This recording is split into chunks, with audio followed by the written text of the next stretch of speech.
May bukol na benign, ibig sabihin hindi masama. May bukol na malignant, ibig sabihin cancerous, kailangan gamutin, kailangan tanggalin. Mamaya magbibigay tayo ng tips kasi ito yung kinakatakot natin. Gusto ko to gawing topic kasi nakita ko sa kababayan natin, ito yung talagang nakakaligtas ng buhay. Pag nakuha mo ng maaga yung cancer, palagay natin breast cancer o thyroid cancer, nakuha mo maaga, natanggal natin, normal na yung buhay ng tao. Pero parang ganito, pag ganito palang kaliit ang bukol, parang Holland pa lang, pwedeng masama na yan. So habang maliit pa, magandang matanggal na bago siya kumalat. May ibang kababayan natin, nakikita ko, ihintayin kasing laki ng tennis ball bago tatanggalin. Kung ganito nakalaki, nagsusugat-sugat na yan, magnanana na. So, kakalat na sa buong katawan yung cancer, hindi na natin mahabol. Kasi kumakalat itong cancer na to. So, yun ang mga babantayan natin. So, general terms muna. Kailan inooperahan? Siyempre, pag cancerous, mas ooperahan siya. Pag hindi cancerous, pwedeng hindi operahan. Yung iba naman, tinatanggal dahil malaki, nakaka-istorbo. Nakaka-istorbo yung bukol, baka hindi makaihi, o doon sa may kidney, o meron siyang tinatamaan ibang organo. So, yun din, tinatanggal. Depende rin sa laki at gaano kabilis lumaki, yung mga nunal. Kung pansin mo, maliit lang, in 1 year, biglang lumalaki nunal, kaysa isip-isipin pa natin, tanggalin na lang. Baka maging cancer sa ibang araw. Tapos yun na nga, kung nakabara, kung may komplikasyon, palagay natin, mga ovarian cyst. Sa ovary, kahit cyst yan, minsan pumuputok Kahit hindi siya cancer, may danger mag-rupture, so inuunahan na. So yan ang mga indications for surgery. So magbibigay ako ilang sample ng mga bukol. Sana kung nakikinig kayo, kung feeling nyo, kinapa nyo katawan nyo, tapos feeling nyo may bukol, takot kayo pumunta sa doktor, baka may encourage ko kayo. Kasi ayaw natin paabutin ng ganito kalaki at kumakalat na. Marami na kasi ako nakita ng pasyenteng mahirap na, let's say, may bukol, may cancer sa mattress, hinahayaan. So ano yon, may vaginal discharge. Nangangamoy, bandang huli, mangangamoy parang basta iba na yung amoy na, masangsang na ibang klase na, kalat na, hindi na natin maliligtas yung pasyente. Kasi nga pag naging late yung stage, ayaw natin. Anyway, sample lang to. Merong marami to, very common lipoma. Itong mga lipoma, parang malalambot yan, hindi siya ganito katigas. Para siyang naka-umbok pero malambot siya taba lang siya. So kung meron kayong mga lipoma sa katawan, minsan sa likod, minsan dito, sa balat, walang diferensya dito. Pag sinabi ng surgeon, lipoma lang, pwede hayaan. Minsan pag sa likod, napipisa, nawawala. Pero kung malaki, pwede tanggalin, pwede hindi. Pero usually, hinahayaan yan. Sebaceous cyst, depende to. Depende sa derma kung tinatanggal. Okay? Pero ibig sabihin, hindi pa rin to cancerous. Hindi siya delikado. So nakikita nyo, ang daming klaseng bukol. Pakita natin, Doc Lisa. Ang daming bukol. Sample lang. Pwede sa breast. Yung sa breast, delikado yan. Kailangan mabilis tayo dyan. May cancer sa skin. May cancer sa baga. Ito, delikado rin. Pag sa baga, binabantayan yan. Thyroid, actually thyroid, mabagal kumalat yung cancer. Ito, cancer sa liver, delikado to, mahirap din gamutin. Ito, pancreatic cancer. Usually, very deadly pancreatic cancer. Steve Jobs, Patrick Swayze, bigla-bigla na lang itong pancreatic cancer. Walang sintomas Mahirap ma-detect. Kidney cancer, usually na-operahan yan makukuha yan. Uterus sa mattress, cervical cancer, very common sa babae. Merong mga ovarian cyst, ovarian cancer, prostate, common sa lalaki. Yan ang binabantayan. Pag babae, takot sa breast cancer, lalaki, takot sa prostate.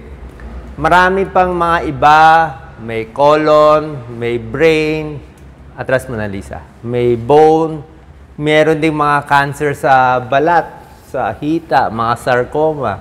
Tapos meron din sa kulani, may cancer sa kulani, mga Hodgkin's lymphoma. So, iba't iba. Sa Japan, stomach cancer, may bladder. Ito sa lalaki, testicular cancer. Sa itlog ng lalaki. Kaya, kinakapa din ng... Kung ang babae, kinakapa ang breast, ang lalaki, kinakapa yung itlog nila, yung balls nila. Kasi pag merong bilog-bilog na parang monggo na matigas, hindi po normal yon. Common din yan. Meron din cancer dito sa laway. Dito, may matigas. Basta ayaw mo siyang matigas. Okay? Ito very common, thyroid mass. Pwedeng goiter lang, nagagamot, pero pwedeng cancer pag matigas. Ang maganda lang sa thyroid cancer at prostate cancer, ang maganda dito, mabagal siya kumalat. Thyroid and prostate, mabagal kumalat, usually ilang years, may time ka pa maghabol.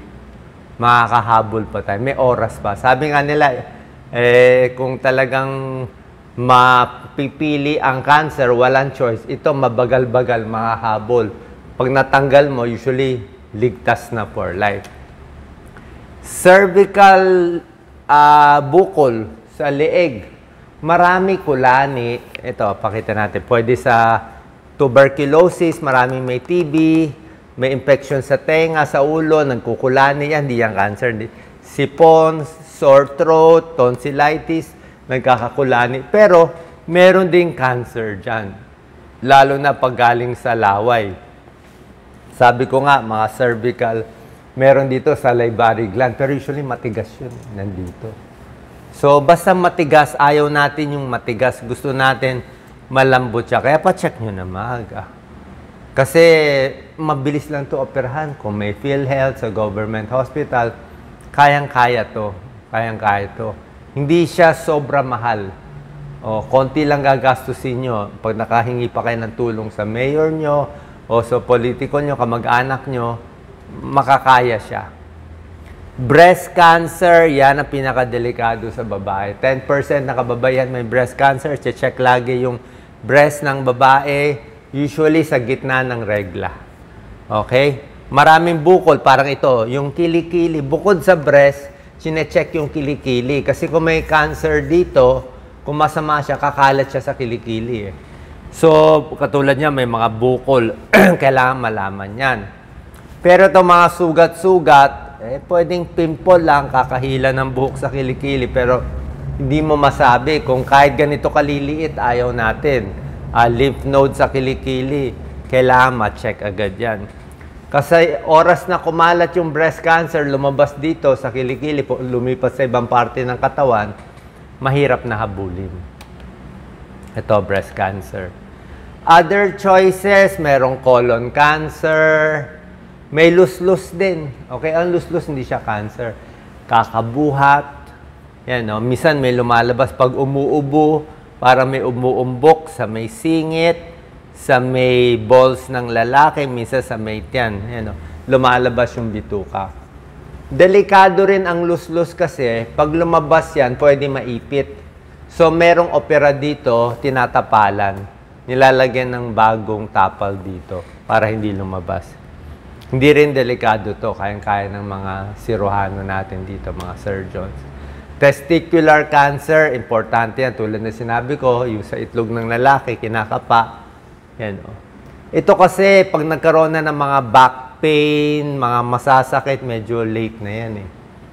Backache kasi kumalat na sa buto eh. Ayaw natin eh.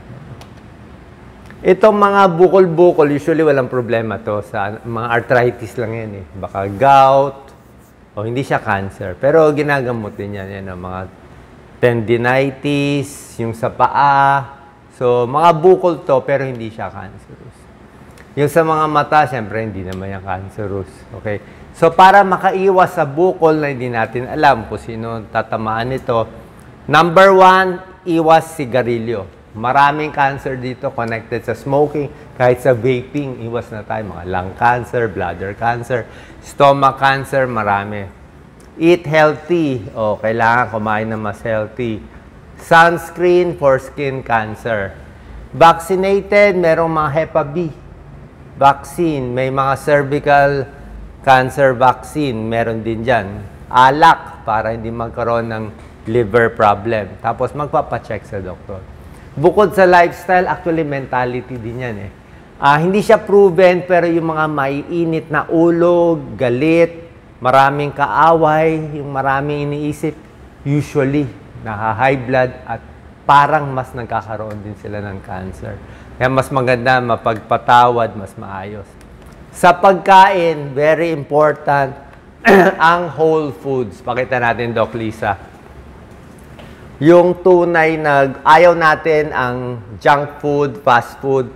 Gusto natin yung whole foods, gulay, prutas na natural, galing sa Diyos, galing sa puno mismo. Diba? Pwede naman manok, pwede isda, yung beef and pork, iwas. Kung nakikita nyo, sabi nga ng mga doktor, iwas cancer, eat a rainbow. Rainbow colored, red, orange, yellow, blue, indigo, pati green, blue, indigo, violet. So pag red, maganda yan lahat.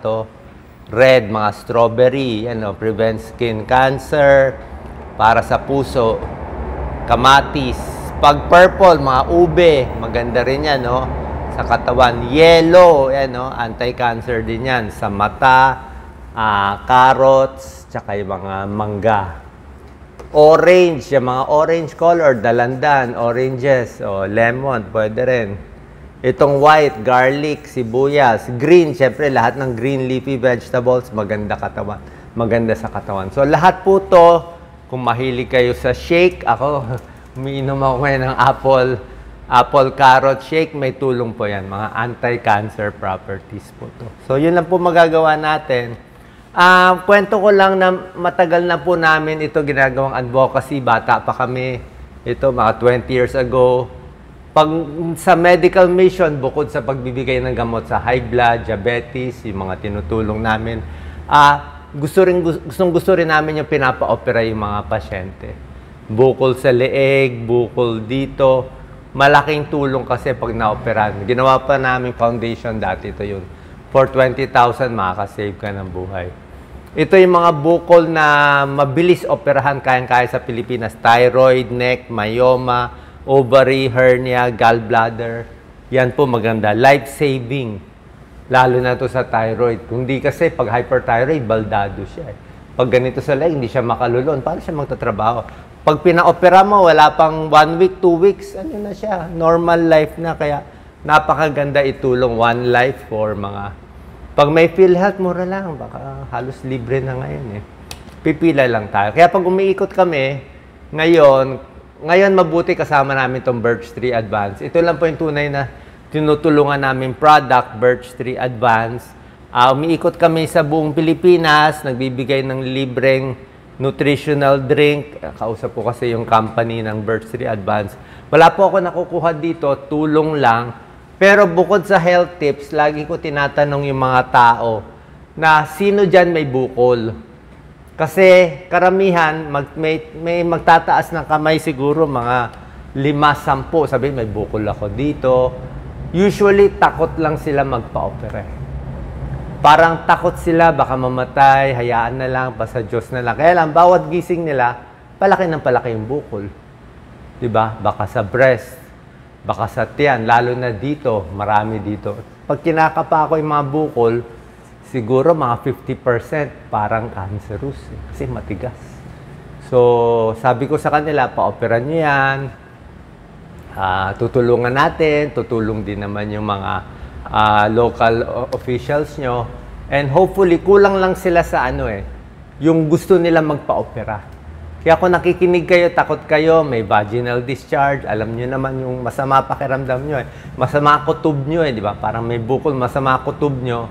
Pa-check na natin sa doktor. Kasi kung masama, tanggalin na natin para mabuhay ng normal.